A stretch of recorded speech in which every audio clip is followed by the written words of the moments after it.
Welcome to This Just In, the show bringing you the latest advancements in healthcare, strategy, innovation, and public policy.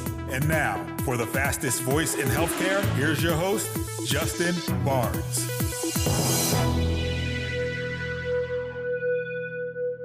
Hello, everyone, and welcome to a special edition of This Just In Radio. I'm your host, Justin Barnes.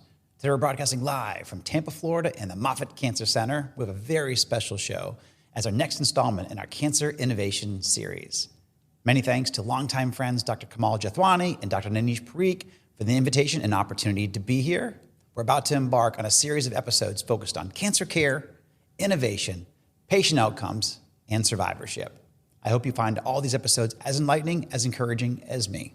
Welcome back to This Just In Radio Show, broadcasting live from the Tampa Palms Country Club and Moffitt Cancer Center. I'm very excited to be back with my good friend Kamal Jethwani from Moffitt Cancer Center and also the CEO of AccelerOnc. We're going to do a personal segment now, kind of get into some of our keys to success and also the importance of mentoring, which I know near and dear to your heart. So before we get in too deep, take us back to the beginning. You know, what was the moment, the person, or the decision that put you on the path that eventually led to where you are today? I started medical school very early in life, and we do that. You know, I grew up in India, so we do that a lot there. It's not unusual, but I think by the time I came into myself, I realized that my interests were a lot more population level, broader, right? And that individual patient care was fun and exciting, but was not all that I wanted to do. And so I think in my mind, sort of, middle of medical school, towards the end of medical school, I started to dabble a lot in research, a lot in global health. And that's where I truly found the passion of figuring out how to make care accessible to the masses as something that I wanted to do for the rest of my life. And some, experiences were foundational for that. While I was training in medical school, we had a huge terrorist attack in Bombay that ended up sending a bunch of patients to our hospital that we were not prepared for. And I was part of the team that was managing that from the front lines. And that was just a very different way to operate and think about problem solving, which I thought was really interesting. And then when I was training here at Harvard, we got sent to India to do a project around village healthcare workers using digital technologies. And I came back with the belief that digital is going to be the way that we solve this. Right. And that we need to figure out the humans around it, but that digital is the savior. And so combining all those different experiences, I think have shaped my career and the way that it's gone. Love it. When we first met in 2017 at the Health Innovation Think Tank, where were you? I know you were in Boston. Were you with Math General at the time? Okay. What was your focus there? So I was leading digital innovation there. Okay. So the idea was, how do I bring in digital tools and innovation into the hospital? So I was more outside in. And really trying to figure out how do we solve those problems with the tools that were created outside, but also doing a lot of co-development and co-creation with pharma companies. Okay. So coming together, figuring out the problems, and then I had a team that was actually developing solutions and deploying these solutions inside. And then I also had a clinical trials team that was generating research and data on the efficacy of digital health. Because back in the day, people asked me, prove to me that it works. Right. Nobody asked me that today, which is great. Yeah, right. So, we put ourselves out of a job. Yeah. But those days we were really focused on proving that there is actually value in digital. Yep. Love that. Most people at the top of their field can point to one pivotal professional risk that they took that could have gone either way. What was yours? And looking back, what made you take it? So the big risk was to not focus on my clinical career as my career linchpin. After spending years and years in training, that is a very scary thing to do. And I remember this one point, I spent a few weeks where I was doing clinical care for 1 to 2 days a week, and I was doing non-clinicals for like about 2 or 3 days a week. And I remember having a conversation with a friend on a Sunday, very excited about the week to come because that was my only week that was going to be fully non-clinical. And at the end of that conversation, he asked me, he's like, so the 1 week you're really excited about is the week you don't see patients. And that other weeks you kind of like wake up on a Monday and Tuesday and you're kind of like lukewarm. And I was like, oh, yeah, it is that, right? It is like what brings me joy and what brings me energy. And I kind of had to follow that. Yep. No, I think it's great. I mean, that obviously is a significant risk as a as a doctor and on all that training and investment, and then kind of pivoting and praying at that point? Because, yeah, the reason I want to ask these questions and have this conversation is there's a lot of people who are going through this, and sometimes you go through the motions and you just kind of go one path for one reason or other. It could be you have some passion at the time, or that's the direction your family wants you to go. There's lots of different influences and reasons, but at the end of the day, passion is where our success comes from. And joy, yeah. Right? Like, I wake up every day today, even in the most stressful days, and I actually really enjoy what I do. Amen. And that's same here. That's hard. Yep. Right? Yeah. Absolutely. What does success mean to you today, and how has that definition changed from when you first were starting out? If I were to be honest, Please. I think over the years it has gone from quantifiable success, right? So think about all the ways we quantify our success: number of people reporting to me, amount of money I'm making, profits, blah blah blah. To, I think now more, I would call it subjective ways of measuring success. I really think about impact a lot. I really think about number of things I have done or legacy creation, right? Where I'm thinking about what have I done that'll actually carry through the test of time. Right. And if I haven't done that, I've done something to make money, but it's not necessarily what's going to change the world. Right. So I think that becomes really important. And when I start to think about things where, people are getting access even a couple of days early to things, or, that I've put in a system in place that maybe has lasted beyond my span in that organization, I think those things get more exciting for me. Absolutely. I love that. So pivoting a little bit to key success in business and in life, if you had to distill your professional approach down to 2 or 3 principles that you generally live by, not the things that you say in interviews, but the things that you actually drive your decisions, what would they be? So the first thing is, I'm learning this more about myself now, but I don't shy away from things that are hard. And so, if there is something that someone's telling me, they're like, that's the stupidest thing because it's going to be so much work, doesn't bother me. Right. It should, right? but it doesn't. It could be painful, right? And so I do end up spending a lot of time doing things that are really, really hard to do. And eventually, you win some, you lose some. Right. But hard work doesn't scare me. And maybe I need to be more strategic about that. But I think it's been a good principle to live by, right? Because I'm not finding shortcuts. I'm actually doing it the hard way. I think that's important. The second thing is relationships. It's a small industry. It's a small world. But more importantly than that, like, a lot of what you're doing in life and how you're changing things is going to be based on people working well together. And so I think relationships are really important. I am proud to say that I have people in my team, for example, that have lived with me for all these years. And, I usually say, like, if I call them after killing someone, they'll come in with a shovel without no questions asked, right? So you need that in your life. You need relationships. And I think that building relationships and maintaining relationships is really important. Again, it's a principle I live by. Everyone needs to get better at that at all times, and I work really hard at it. But that is something that I think is important.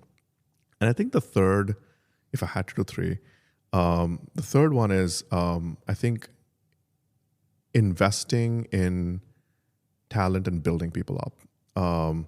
I often say, when I started my own company after Mass General, right, I went away from an organization that had a huge brand name that people worked at just so that their career would be helped, to then moving to an organization that nobody had heard of. And I got spoiled for the first 15 years of my career getting any talent I wanted because I was part of Mass General Harvard, right?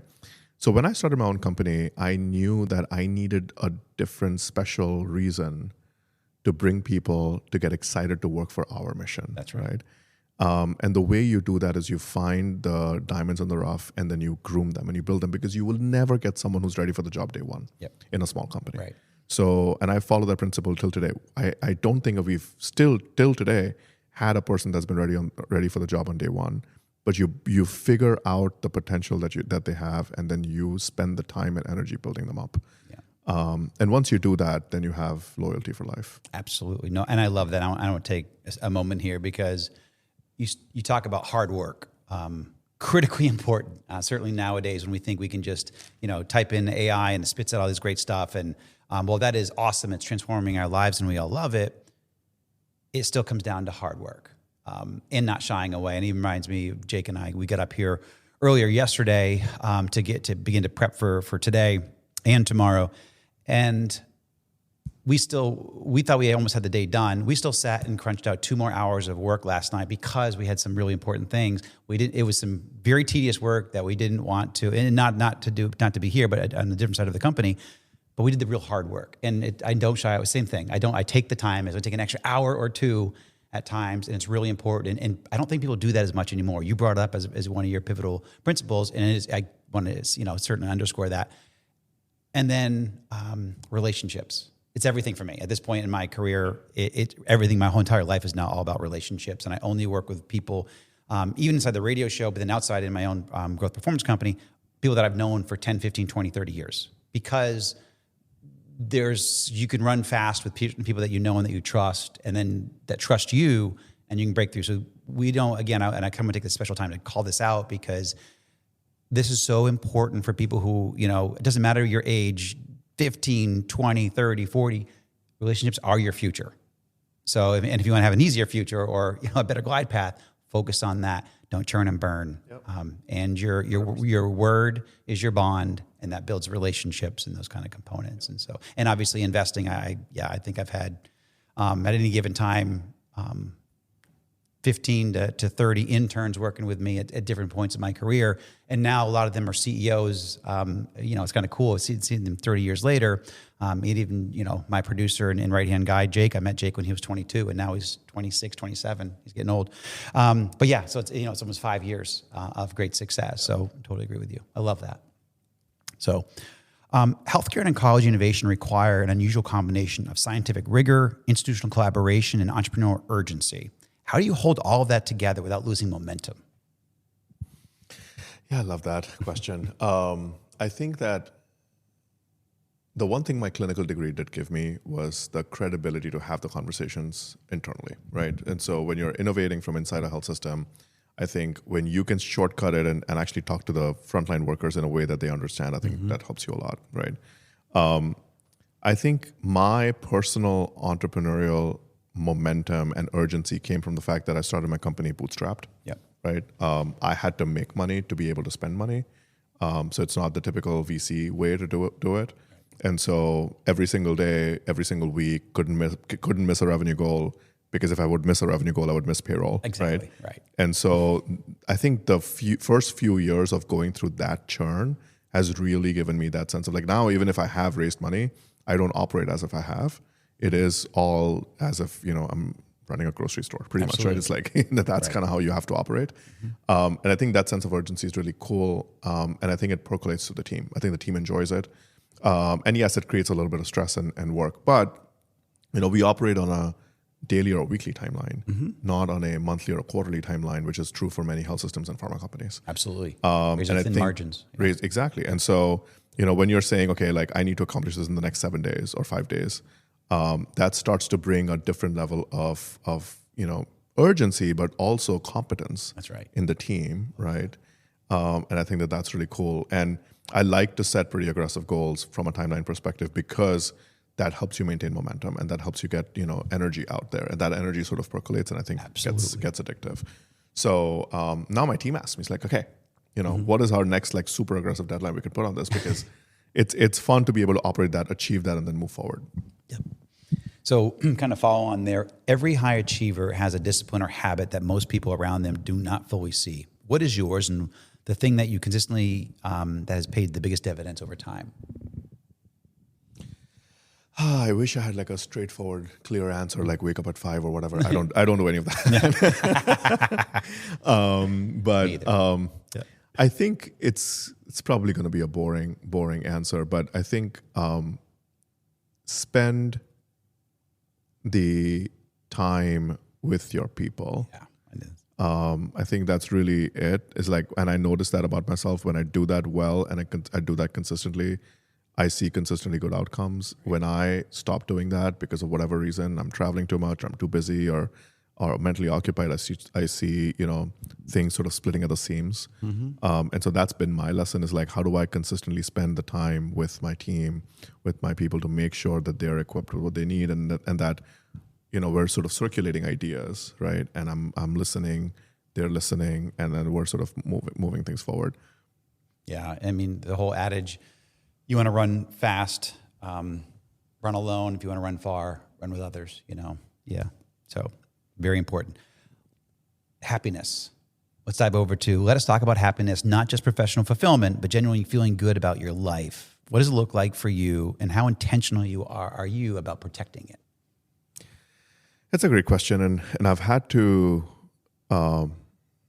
think about this a lot because I think society tells you happiness comes in a certain format, right? And so, you're married, you have kids, you have a good job, you have good money, you have a nice house, you go travel twice a year, like cookie cutter happiness. And I feel like that has never spoken to me.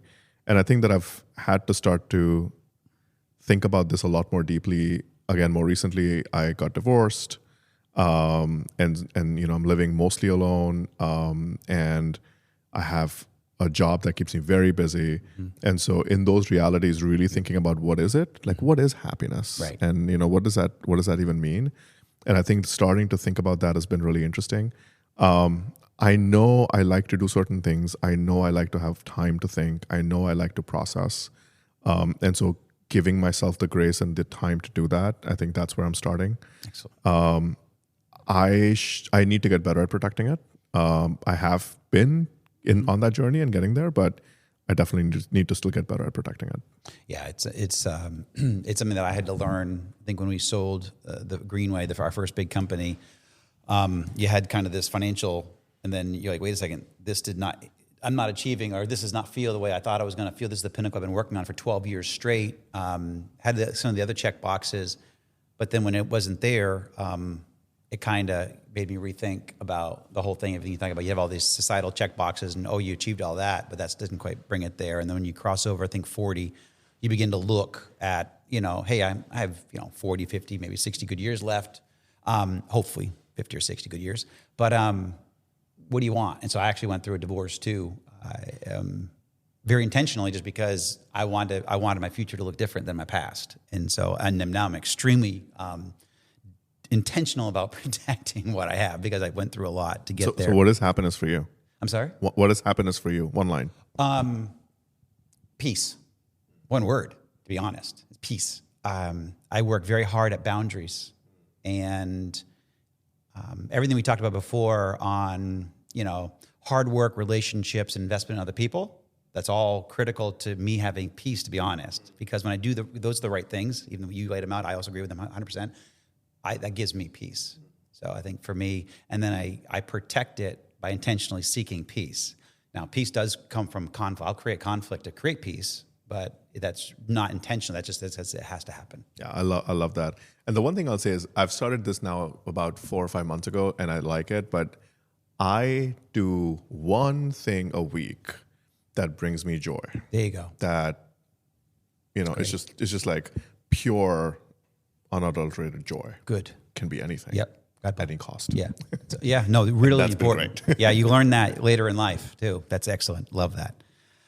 There is a version of success that looks great from the outside, but costs people their health, their relationships, or their sense of self. Have you ever been close to that line? And if so, what made you pull back? Oh, all of it, 100%, all the time. Yeah, I know. It's happened, and again, you let yourself go at the cost, and at the cost of your health, you're focused on other things and optimizing other parts of your life. I think that, and you said this well, right? Like when you turn that page on 40, is when you start to realize that those things start to impact you a lot more than they used to, right? Like Absolutely. I'd be able to get over it much faster when I was 35, right? That's right. Not anymore. Yep. And so once you realize that your recovery is not that good, and that it's starting to also then impact your work, and it's starting to impact your health in significant ways, like I'm not thinking as clearly. Right. I'm not as aware. I'm not as attentive, right? And so I think those were the things that made me focus back on my health. And then also realizing that at the end of the day, that's my biggest asset is my health and well-being. And it's not the money in the bank. 100%. It's just going to sit there and grow, whatever. Right. I don't even get to see it or enjoy it as much. That's right. But my real asset is my health. And if I don't focus on it, nobody else will. Right. Yeah, and I think let's take a point there, because that's a real critical part of my short-term happiness, my long-term happiness, but really important to talk about is health. And people, again, are not taking this as seriously as they need to. our country can't afford it. I promise you that at the rate of the rising costs.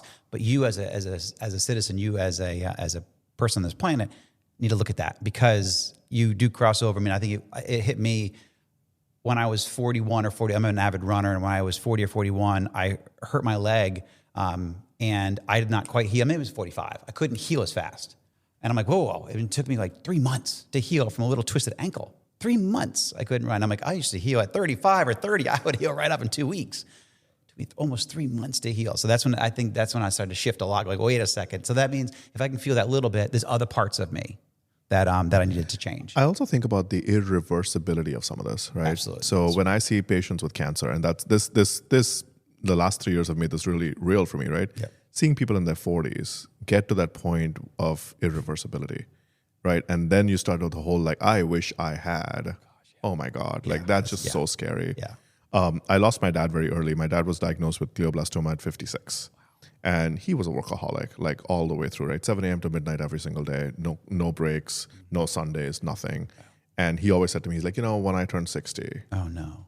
never turn 60. Exactly. And don't want that for myself. Right. No, that's wise. Wisdom there.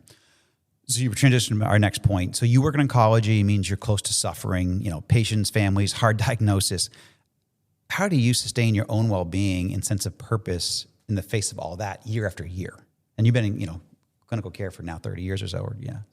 Well, honestly, like being in innovation, the benefit of that is like you're always glass half full, right? Like I wake up every morning telling people the art of possible and not the opposite. And so even when I'm dealing with patients that have a lot going on, I'm always looking for solutions. And so like the problem solving aspect of it keeps me in the positive side. And then the other side of it is like having seen that side of irreversibility is almost motivating, to be like, dude, gotta take care of yourself. And I never want to be in that situation where I'm like, I wish I had. Right.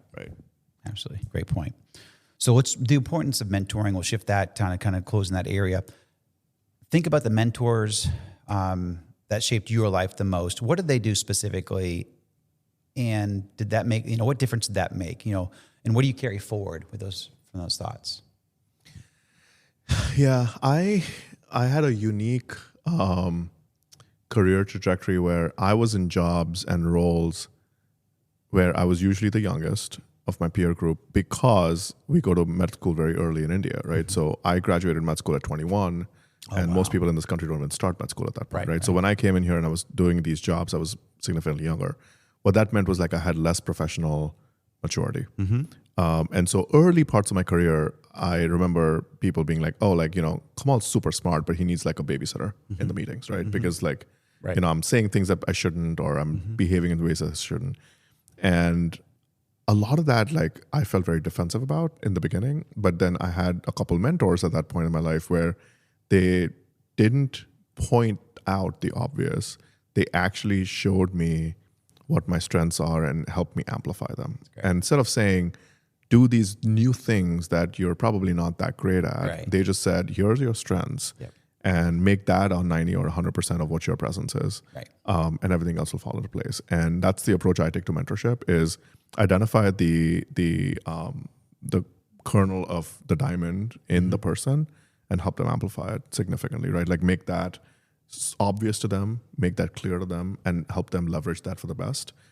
And usually everything else falls into place. That's great. was Halamka was John one of your mentors back in the day? Because I remember one of you, I don't know if it was John or Rasu, brought you to, how'd you get brought into the think tank? Rasu. Rasu. Yeah. Okay. Yeah. So it's one heck of a mentor there. It's great.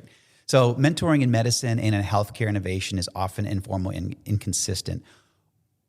What would a more intentional, systematic approach be to mentoring look like? And what would it mean for the next generation of oncology leaders? I think that one of the most underrated things is professional coaching, right? Think about all the sports team. Think about the soccer games going on right now. Like, think about the amount of coaching, mentorship intentionally that goes into it, right? Like where you actually have a person that's like managing you. They don't call them the managers. They call them the coaches, right? For a reason. And I think that the art of coaching is lost in medicine specifically. I think we have hierarchical systems. I think we have decision trees. I think we have, compliance. But what we don't have is mentorship and coaches. And so I really like to, even in my company, What we have is we have your manager and we have your mentor, specifically named and identified. Okay. And the roles are different. Here at Moffitt? No, in my company at the studio. Okay, it's great. Okay. And it's different people, right? And so it's like, yes, your manager is your line manager and they'll do your performance review and they'll do all that stuff. But your mentor is helping you with the skills that you need to be better at your job. And if we can make that culture more sort of permeable, I think that that's good. And then the other thing that is underrated is like sporadic professional coaching, 10 to 12 weeks, focused on a couple different things and get your muscle, get you sort of exercising in that area and get you better at that. There's no harm in that. I'm just in the process of hiring a chief of staff, for example, and my first step before that person even starts the role is she's going to get 6 weeks of coaching on how to do the job, right? Not from me, right? But from a professional person who's actually been a chief of staff before. Right. So if you do that, you invest in those areas, it's almost like football. You get your kick better and you get your stride better and learn how to defend and no shame, right? Who's going to teach you otherwise? That's a fantastic best practice. I think, Jake, we need to implement that in our company too. You have a manager, then you take a mentor. Love that. Awesome. Well, Dr. Kamal Jethwani, thank you so much, my good friend. I appreciate your time. Thank you so much for having me. Really appreciate it. As always. Thank you. You got it. And that's a wrap from here at Moffitt Cancer Center. Many thanks to my good friends Kamal and Nainish for joining me. A great spectrum of shows covering cancer innovation, best practices, but also the key to success, happiness, and the importance of mentoring. So I'm grateful for the opportunity to be here and look forward to many more shows coming from this campus and probably Tampa in general, as these good friends and I love to bring this great content to you. And hopefully you find it as, again, encouraging and enlightening as myself. Have a great rest of your day, and thank you so much.